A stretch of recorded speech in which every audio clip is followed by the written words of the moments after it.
pembelajaran dalam proses belajar mengajar. Kenapa dikatakan seperti itu? Karena media pembelajaran adalah sebuah alat yang berfungsi untuk menyampaikan pesan pembelajaran.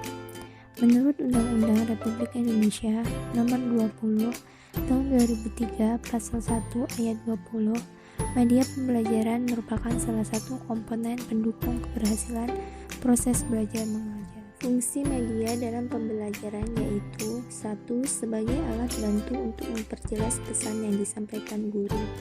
2. Memperjelas pesan agar tidak terlalu verbalistis.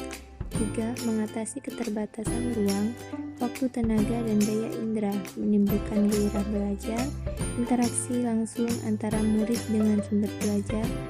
4. Memungkinkan anak belajar mandiri sesuai dengan bakat dan kemampuan visual, auditori. 5. Memberi rangsangan yang sama, mempersamakan pengalaman dan menimbulkan persepsi yang sama. Adapun jenis-jenis media, yang pertama media visual. Visual yaitu jenis media yang digunakan hanya mengandalkan indera penglihatan semata-mata dari peserta didik. Dengan media ini, pengalaman belajar yang dialami oleh peserta didik sangat tergantung pada kemampuan penglihatannya. Beberapa jenis media visual antara lain: A. Media cetak seperti buku, modul, jurnal, peta, gambar, dan poster. B. Model dan prototipe seperti globe bumi. D. Media realitas seperti alam sekitar dan sebagainya. 2. Media audio visual. Audio visual adalah jenis media yang digunakan dalam kegiatan pembelajaran dengan melibatkan pendengaran dan penglihatan sekaligus dalam suatu kegiatan atau proses. Pesan dan informasi yang dapat disalurkan melalui media ini dapat berupa pesan verbal dan nonverbal yang mengandalkan baik penglihatan maupun pendengaran. Contohnya yaitu film, video, program TV, dan lain-lain. Ketiga yaitu media audio. Media audio diartikan sebagai bahan pembelajaran yang dapat disajikan dalam bentuk auditif yang dapat merangsang pikiran, perasaan, perhatian, dan kemampuan siswa sehingga terjadi proses belajar mengajar. Contohnya yaitu seperti radio, lagu-lagu, dan lain sebagainya. Di masa lalu, dalam proses belajar mengajar, guru merupakan satu-satunya sumber belajar. Kegiatan pendidikan cenderung masih tradisional.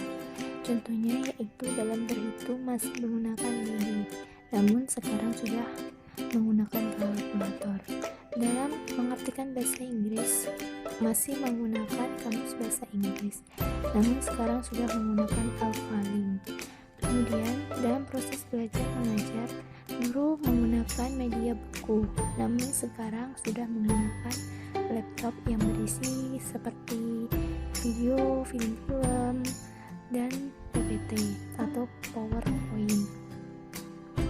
Kemudian dulu masih menggunakan papan tulis, namun sekarang sudah ada proyektor, yaitu alat untuk memperlihatkan apa yang ada di dalam laptop. Media pembelajaran yang dibawa adalah foto dan menggunakan alam sekitar.